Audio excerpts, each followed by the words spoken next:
Good evening, everybody. This is the meeting of the Building Committee on Wednesday, November 28th at approximately 5:13 p.m. I am joined this evening to my left by Councilman Bobby Phillips. Mrs. Oda is absent this evening. This evening we have one item in regards to the Lincoln Community Center. Mr. Titrington, can you please help explain this item? I certainly will. Thank you, Mr. Chair. This is a request to go out to bid. You might recall earlier in the year, you authorized an application to use $120,000 out of our CDBG revolving loan fund for the purpose of making some repairs, renovations, improvements to the Lincoln Community Center. Primarily on the exterior, but there are some other interior fixes that were identified during a building assessment that was done of the inside, kind of a whole house inspection, if you will, of the inside and the outside. And so what this $120,000 would cover is repairs to the roof, to the parking lot, water and sewer lines going from the street to the building, some maintenance work on some of the interior plumbing as well, some backflow valves. I think there's a water heater that would be replaced, and other items that are needed at the Lincoln Community Center building. Mr. Phillips, you have any questions? Excuse me. Yes, sir. Thank you. In regards to some of the comments that were made at the last council meeting by one of the board members of the community center, this is going to address, was this 100% look at the building with this list that is in this? Yes, and I should probably clarify that the responsibilities are that the city is responsible for the exterior of the building, and the Lincoln Community Center itself entity is in the interior. Now, we will, in kind, provide whatever support we can, reasonable support, repair support, whatever. On the inside is our artisans are available, such as our carpenter or our electricians, etc. But when it comes to our responsibilities there in the exterior, the building assessment, I verified this yesterday, this bid would cover all of the exterior recommendations that were made in that assessment.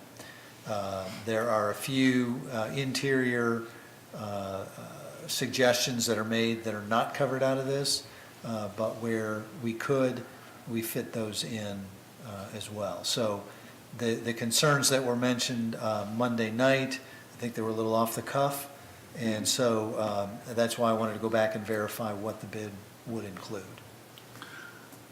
Okay. I just wanted to clarify that, and thank you. As to the grounds itself on the outside the building, fencing and any other items, are there any inadequacies, on the property itself? We have The fencing, a little decorative fencing. Well, anything in the back, basketball courts, or are there other amenities that are there that they were all included in this assessment, or that was not looked at? No, there was no, that was not looked at. They looked at the mechanicals, they looked at the infrastructure itself, including the parking lot where the cars are actually parking. They did not go further back. Gotcha. Okay. Thank you. That's all I have. To piggyback on what Mr. Phillips said, will there be clarity to the community center after this is done on things they're responsible for and then the things that the city is responsible for? There should be clarity on a lot of issues once we resolve the budget. Okay. And we have documentation from 1966 that spell out the relationship as it is now. As you'll recall from the budget meeting a couple of weeks ago, though, if the intent or the desire by the board is to transfer the property into their name so that it's no longer owned by the city, that's the only reason why we were looking at changing the relationship.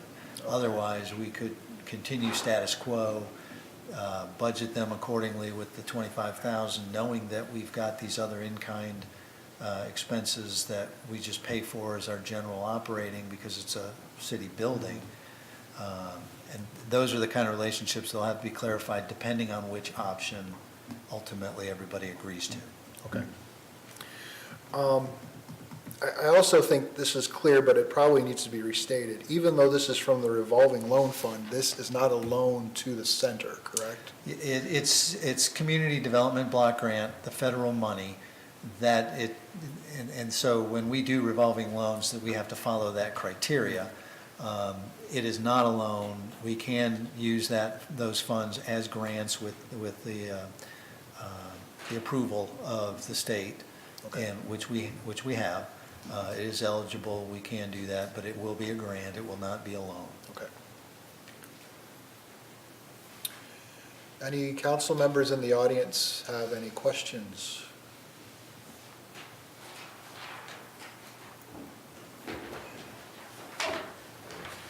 John Twilliger, 1145 Cloverdale, also council. Just so I can get a picture of the history correct, this has been and this is more along the line of the utilities, insurance, those types of payments. That is not this 120. This 120 is for maintenance improvements, material. So none of this 120 is related to the 2019 allocation discussion that we're going to continue to have with Lincoln Community Center. Okay. This is strictly for physical plant improvements, renovations, capital type items that were identified in an assessment that was done by a local architect. And Lincoln Center is divided up into 3 jurisdictions of ownership. The city has the building, the school has the property, and the center is responsible for the inside with the potential assistance of city services. Okay, so let me back up for a second. It used to be that there were 3 entities involved in addition to the Lincoln Community Center board itself. So the building was built, bonded, and owned by the city. The lot,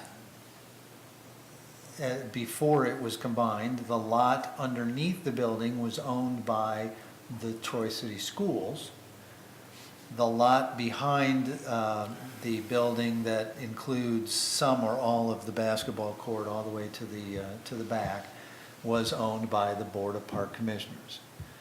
When members of the board and the director came to staff and to the mayor and asked about transferring the property into their name, and so they would have it as part of their long-term strategic plan, staff was able to get the school's land as well as the park board land transferred into the city's name.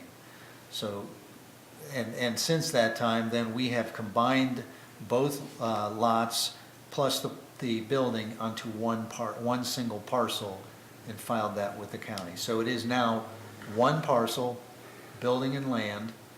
It is all owned by the city. Okay, thank you. And the future of the involvement with the Lincoln Community Center is looking at the CIC as the lessor? No, not necessarily. The CIC could be a way to transfer the parcel to the Lincoln Community Center, again, with the Lincoln Community Center owning it outright. Okay. There would be some kind of because the land has always had a reverter clause to it, even when it was split, when it was a different entity, what that meant is if it's no longer used for the purposes that Lincoln Community Center's mission, objectives, and clientele they serve, then it would revert back to the park board in one case.